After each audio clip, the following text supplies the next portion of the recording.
Good morning, everybody. Welcome to the Education Today podcast. My name is Dr. Jerry Burkett. I'm a professor at the University of North Texas at Dallas. And welcome to episode 1 of what I hope will become a long series of running podcasts here at the university. What we want to do is focus on education issues, legislative issues related to education. We also want to look at it from an educational leadership standpoint. We just want to cover all kinds of areas of education that impact teachers, impact students, impact principals. In our growth and our training here at the University of North Texas at Dallas, we're hyper-focused on growing the novice teacher, the novice principal.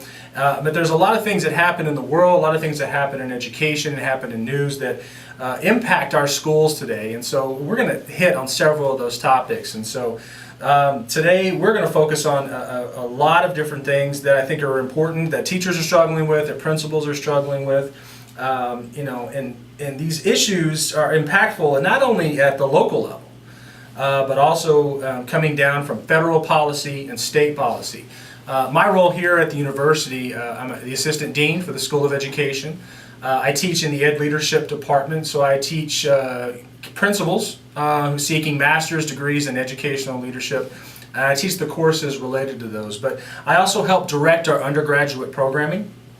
And oftentimes between our undergraduate students and our graduate students, we are faced with often troubling conversations, if you will. We have these conversations in our classes all the time, and we look for ways to problem solve, which is what helps direct policy. And then our research is also driven by that. Myself and my colleagues focus on research related to educational policy. We also look at some very defined nuances within education, such as school finance and how that's impacting our schools in Texas. But I was a principal and an administrator on the campus and district level for about 9 years. So my experience in education goes back almost 20 years. And as I've made the transition to higher education, I've realized that I haven't lost my principal lens. And oftentimes what I do, and when I review and I look at a lot of educational week articles, I look at a lot of articles online, when I'm looking at these things, it's hard not to view them from a principal's perspective. So my view, especially for my students, is if there's an issue and you see it in the news, you see it on TV, you have to think somewhere a principal is having to deal with this. A principal is having to make decisions. They're getting the text at 1:30 in the morning or a phone call from a superintendent, and they're having to problem solve on the spot. And unfortunately, education has a target on its back because it's publicly funded largely. And if you live in large cities like where we are in Dallas, it's hard not to take a microscope and look at what, say, the Dallas Independent School District is doing each and every day, because they're a large entity with lots of schools. They impact a lot of teachers and a lot of students. And so it's easy for the news to pick on them, so to speak. And obviously, when it comes to news, it's sensational, and looking for the negative is so much easier to do than looking for the positive. So my goal with this podcast is I want to bring up the negatives, but I also want to bring up the positives. But I also want to look at ways that we can solve these problems together. And I want to look at ways that we can provide teachers and principals with resources and ideas and information to support them as they move along this journey in their career. My attitude, and has always been, and will continue to be, that we are professionals in this field. And somewhere along the way, that's been lost. And I think it's time to regain that. And what I mean by that is, to be a professional, you have to have a degree. You have to seek certifications. You are members of professional organizations. You share ideas with other professionals. And then you grow that into a career. And oftentimes people in careers, they look for ways to grow within their career, and they look for other opportunities. In education, we have that.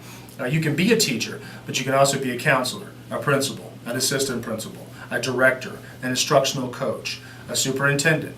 There's a pathway to the profession that is supported by your experience in other roles.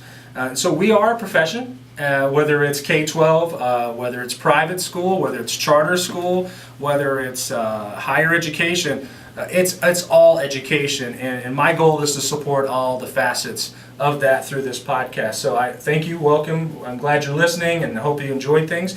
You feel free to reach out to us. We have our email address is educationtodaypodcast@gmail.com. We're early in the game, so when we'll get our social media channels up and running, we'll have more ways for you to chime in and ask questions and support what we're doing here.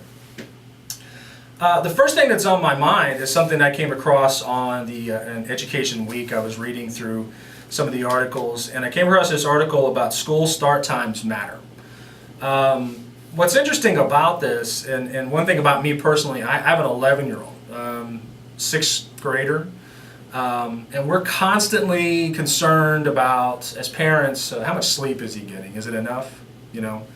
Like every other parent of a child, he's involved in activities, involved in sports, involved in after-school activities and so forth. And so between these expectations of his academic career and the expectations of his extracurricular career, it's hard, for us to make sure that we're balancing the sleep. So this article here, written by David Palachinin, who is a journalist for the Boston Globe and wrote this article for Education Week, points out that there's been some recent studies that schools should be paying attention to when it comes to school start times. The American Academy of Pediatrics has gotten involved and chimed in. And if you're at a campus, a school district, and you're starting school around 7:30 in the morning, that could have a detrimental effect on kids. If they're getting up at if they're going to school at 7:30, then they're likely getting up at 6:30 or earlier, depending on where they are. And we're also talking about children who, if parents aren't legislating it correctly, then they're going to bed at a much later hour. So imagine them going to bed at 10, 11, 12 o'clock. So these kids are then operating on 6 hours of sleep. Well, let's consider this. So if we're starting school a little bit later, if we're not starting school later, then what we're looking at is that according to the American Academy of Pediatrics and the American Academy of Sleep Medicine, according to the article here, when you consider the negative impact of an early school day on adolescents and pre-adolescents, the facts can no longer be ignored. 13 to 18-year-olds, now we're talking about 13 to 18, that's about 8th grade to high school, require between 8 and 10 hours of sleep. 8 to 10 hours of sleep just to function as a normal human being. And the reason for this is that circadian rhythms during puberty forces teens to go to bed later. They sleep later in the morning. And anyone who is taught middle school and high school knows that these kids are falling asleep if they're not getting enough rest. School start times often force teens to wake up before 6 in the morning, and this does not align with what the child's human body needs. So what does this mean? What's the impact? That's not always going to be the question we'll ask with these podcasts, is that when you consider that, what is the impact? Well, it's several, actually. What we found is there have been some schools who have adjusted their start times and found that scores are going up. Scores rise too when schools align their schedules with adolescent biological clocks. In 2014, a 3-year study, 9,000 students involved from the University of Minnesota found that students whose high schools changed their schedule to start at 8:30 or later, they improved their performance. And they improved it in math, English, science, social studies, and standardized tests. Now this is 9,000 students, and just simply adjusting the start time improves student achievement. So from a policy point of view, the impact to students is pretty significant. Now, I know what you're going to say. I mean, I'm already hearing it. As a former administrator, a lot of these school start time decisions are often made because of logistics related to busing. And they're often made with logistics related to getting your staff members there on time. They are employees of the school district. They're expected to work a certain number of hours. And I know it varies from state to state. My perspective obviously is Texas. That's where I was an administrator. That's where I was a campus principal. But when you are adjusting start times with children in mind, the impact can be significant when you think about what it's doing to your test scores. Now, what you'll learn about me is that test scores aren't the end-all be-all for me at all. And that'll come in a later podcast, I'm sure, because what's more significant is this paragraph that I'm going to circle right here. According to the American Academy of Pediatricians, adolescents who do not get the required amount of sleep are at risk for a host of serious physical problems, including obesity, diabetes, safety concerns, including drowsy driving, if they're a driver, issues related to mental health, increased anxiety, depression, decreased motivation, a decrease in school performance such as cognitive impairment, problems with attention, memory, lower academic achievement, poor attendance, and higher dropout rate. I listed about 8 or 10 issues with just not getting enough sleep.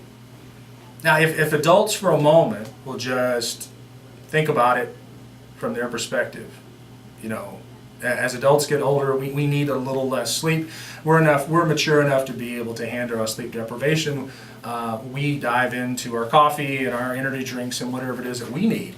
But if this stays consistent over time, and we're forcing children into a pattern, a schedule by which they have to wake up at 6 a.m. in order to make a 7:30 class, then they go throughout their school day, they continue what's expected of them after school and their extracurriculars into the evening, and then they're not going to bed at an early and safe time.